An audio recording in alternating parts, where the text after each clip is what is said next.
Olá, estudante da terceira série.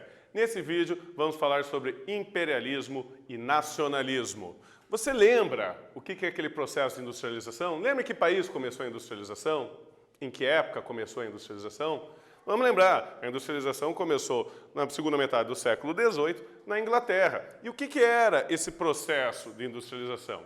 É o processo em que a gente substitui o trabalho manual, o trabalho artesanal, pelo trabalho das máquinas. O ser humano, ele para de realizar o trabalho, isso é, aquele movimento de produção. E quem passa a fazer isso são as máquinas, como na indústria de tecidos, na Inglaterra, ou em outras indústrias até hoje, que vão se desenvolver. Como que a gente pode garantir que uma fábrica sempre funcione e sempre tenha uma grande produção? Quais são os elementos que uma fábrica precisa ter? Ela precisa ter trabalhadores? Ela precisa ter mão de obra? Ela precisa ter matéria-prima? Ela precisa do que mais para que ela possa se desenvolver, enriquecer e, assim, ter sucesso econômico? Quais foram as consequências que essa rápida industrialização no século XIX, que agora a gente vai estudar um processo chamado Segunda Revolução Industrial, vai ter? Se na primeira Revolução Industrial apenas a Inglaterra estava se industrializando, ela precisava de todos esses elementos que a gente falou. Mão de obra, matéria-prima, mercado consumidor, ela precisava de tudo isso. Mas o que acontece agora quando chegam novos atores nessa revolução? Como, por exemplo, a Inglaterra, que já era tradicional, mas chega a Alemanha, chega a Rússia, chega a França, o Japão, a Bélgica, a Itália, vários outros países começam a desenvolver sua indústria. Quais são as consequências que esse desenvolvimento vai ter para o mundo e para o resto do mundo não industrializado?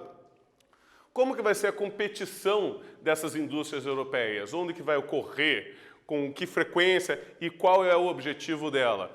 E isso vai nos levar aí a um grande processo de desenvolvimento de novas tecnologias.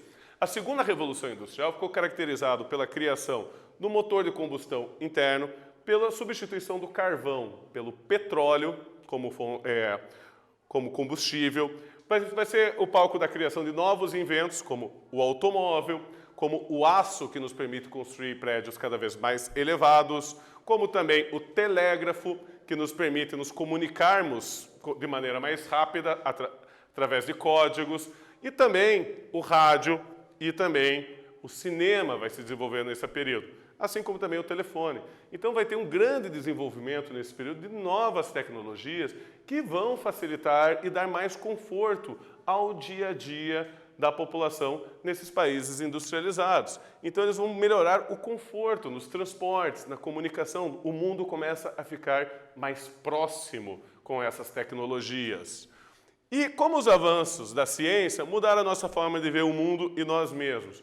Uma pergunta para os biólogos: qual a importância de Charles Darwin para a biologia, que viveu nesse período? Como as teorias de Charles Darwin fizeram com que o ser humano pensasse o mundo, agora que você não tinha mais um mundo em que as criaturas vivas foram criadas, mas sim um mundo em que essas criaturas vivas, elas vieram de um grande processo de anos de adaptação, o qual levou algumas criaturas à extinção e outros seres vivos a continuar a sua espécie. Isso com base nas teorias de Charles Darwin. E quais são as consequências da teoria de Charles Darwin para o resto da humanidade? Afinal de contas, o pensamento dele, ao tratar a biologia, ele foi refletido em outros aspectos da sociedade? Como será que, a partir da ideia de adaptação de espécies, a ideia de evolução das espécies, a ideia de que as espécies são diferentes, que elas variam e se adaptam, será que isso influenciou no pensamento social? Quando a gente fala de povos diferentes, quando a gente fala de países diferentes, como a gente fala de povos com diferentes estágios de avanço social e econômico. Algumas nações mais industrializadas, outras mais agrícolas. Então, nesse vídeo, nós falamos sobre imperialismo e nacionalismo. Espero que vocês tenham gostado. Até breve.